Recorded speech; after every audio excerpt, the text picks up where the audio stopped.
Hello, I'm Chrissy Janiga. I'm an author, social worker, mindset, and alcohol-free coach. This video accompanies a PDF, 2 weeks of alcohol-free. And like I said, you can always go longer in your journey, but I'll link below if you want to get that guide. And you can stop drinking for as long as you want. It's so normal for people to want to take breaks from drinking. I will reiterate this nonstop. It's a toxin, it's a drug, and it doesn't make us feel good. Long term, and a lot of things have domino effects. And in today's video, I just want to talk a little bit about habits and how habits are formed so you can understand. Now, I talked a little bit about the addictive nature of alcohol, and that is absolutely important to know because it also creates habits, right? If we look at things from a perspective is just because and bad habits are subjective. So subjective, whatever somebody thinks is a bad habit, a good habit, it's very subjective. But we all can agree that some of our habits are not serving us. And that's the main piece, right? What's not serving us and what is serving us. So I've made two pretty big changes in my life. Obviously not drinking.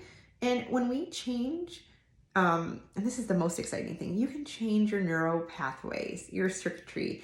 So it's called neuroplasticity. So even if you're drinking now or you want to change your relationship with alcohol, it might take a hot minute, but you can truly change it. And that is so cool. So I've done it with working out. I never used to work out and I started working out. I work out not every morning, but most mornings. And it's just really a part of my lifestyle.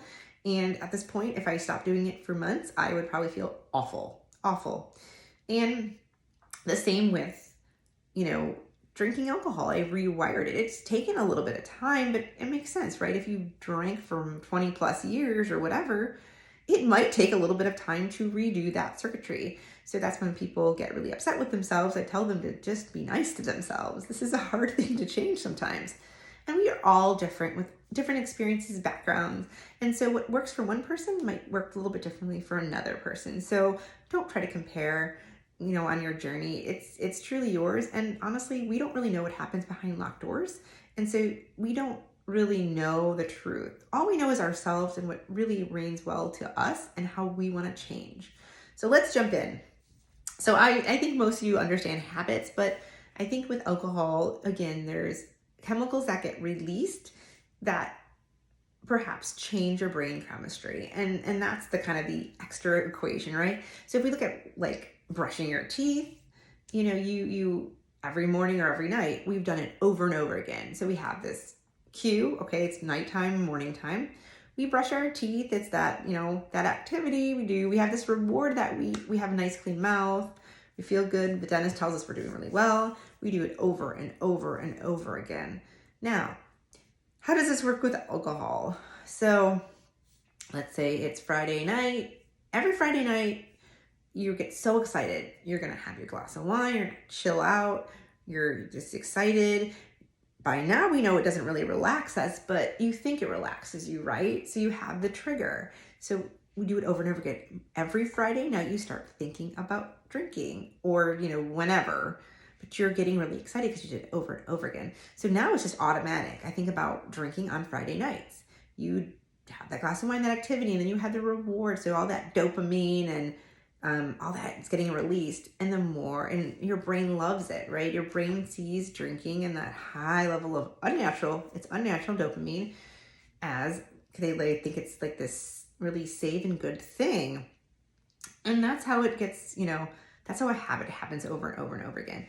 And so what happens is it's on autopilot and we don't think about these things. So that's why it's really important to start writing down the reasons we drink and why we don't want to drink, because you're going to have to sometimes really look at debunking things and working on mindset and all those things to really kind of understand how this has happened. And I'm not saying it's a bad or a good thing, but this is just how habits get formed. And like I said, just how you made a habit, maybe drinking, you can undo it to do other really great things. So on a Friday night, when you're really stressed, maybe you're going to go take a walk. And it might not feel as good. Keep in mind, again, it might take a hot second for these other activities to feel good because they don't produce as much dopamine as this unnatural, amount that you had. So you're going to have to give yourself time and realize it might take a second. But, you can break up your habits. So now, and some habits are much harder. So let's say you socialize with drinking. And so that might be really hard versus something else. So I think that's just kind of getting to know yourself more and what your, triggers are or the reasons you drink. And so there might be also things you you discover during this journey. And I know I shared this before, but when we drink, sometimes things are on again. I said the subconscious, we're not thinking about it. It's on autopilot. So I had a really stressful day at work, and I didn't think I drank when I was stressed. I didn't. So when I started to change my relationship with alcohol, I started to pay attention to some of the things that I was going through. I had a really stressful day at work, really stressful, more than normal. I was walking to my car and I thought, I would like to have a drink right now. That literally was my thought. And then in the future, I probably would have. I would have just done it. But my trigger was this stressful event. I had this thought, I want to drink. And in the past, it probably would have made me feel relaxed or whatever it would have made me feel. But then I wouldn't maybe get something done or I wouldn't do something. And so this time I said, okay, I'm not going to drink. I know I'm not going to drink this time. So I didn't drink. I went out to dinner with my family. And again, I'm breaking up these neural pathways. The more we feed into cravings, the more it's going to want them. So the less we kind of feed it, it's like an animal, right? At the zoo, they tell you not to feed it because the more you feed it, the more it's going to come up and get what you have. It's going to expect that treat. So the less we can give into it, the better. But sometimes it is replacing it with something else and reminding ourselves that it might not initially feel as enjoyable, but it will at some point. The more we do it and the more we start enjoying these other things. Thank you so much for this video, and I will link some things below, and have a good day.